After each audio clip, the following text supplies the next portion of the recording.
Hello and welcome to my beer review page. Today we are going to be doing Ironstone Meadery.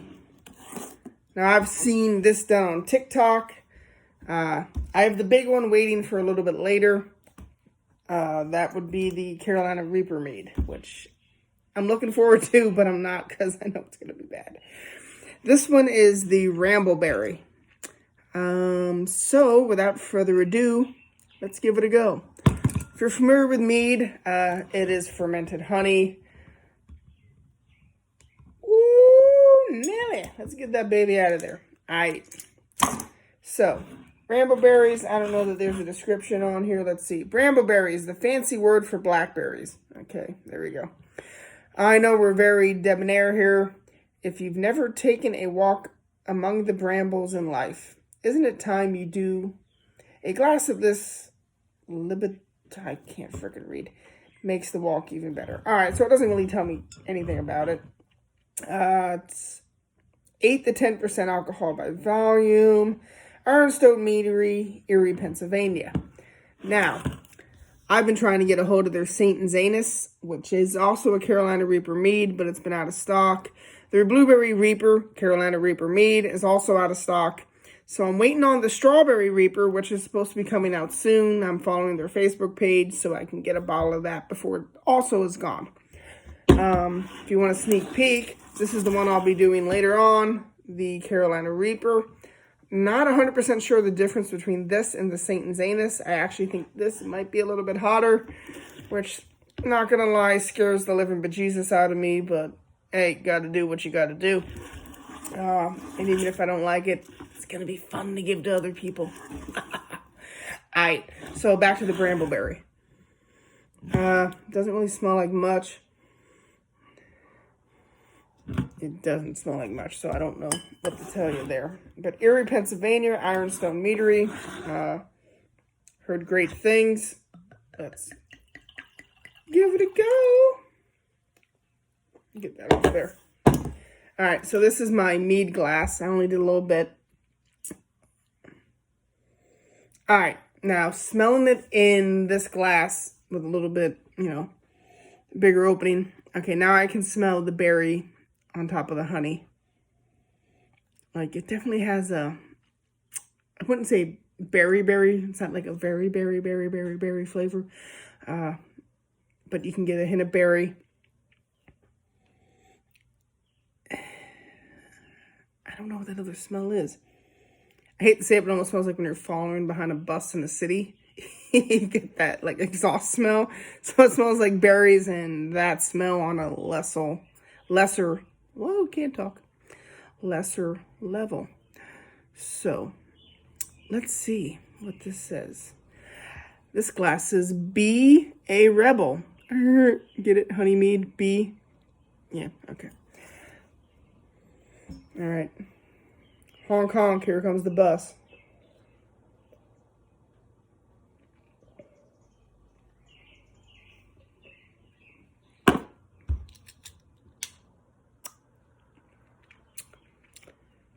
Okay.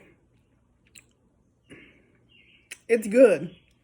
That face might have been a little bit extreme.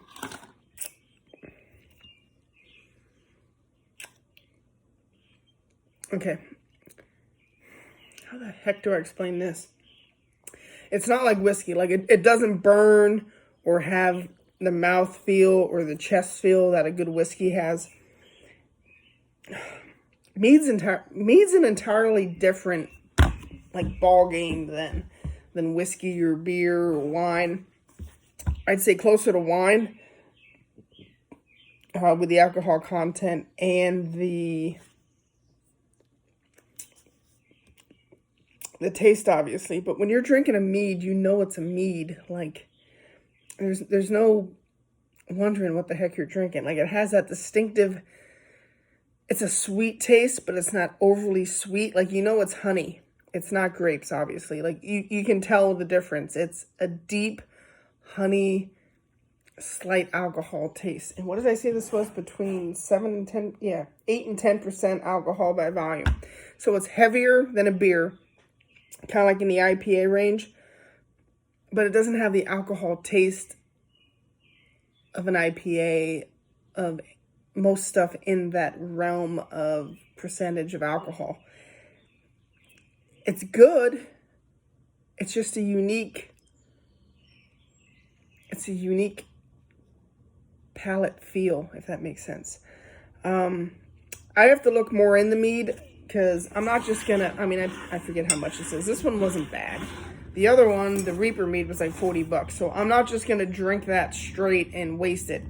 I'm gonna try it straight, but I know you can mix mead with other things to like bring out the flavor, get the alcohol content maybe into something that doesn't have as much alcohol and get a good taste, or even mix it with something else that has alcohol, but to make like a mixed drink sort of out of it. So I'm excited to, I'll Google it. I'll look and see what I can mix maybe brambleberries or blackberries with, and try to get a good idea for that. But all in all, pretty good. Probably would be better if it was chilled. I'm not even sure how you're supposed to drink mead. I'm going to look that up after I'm done with the video. Like if you're supposed to let it be at room temperature or put it in the fridge for a few hours. I think it's room temperature, but I'm not 100%. But anyway, not bad. Definitely unique flavor and a unique all-around experience. Gluten-free. Any of those people out there who can't deal with the gluten, it's a gluten-free option, decently high alcohol content, has a good taste to it, sweet. You can mix it with other stuff. So there you go. There's your review on Ironstone Meadery Brambleberry Mead.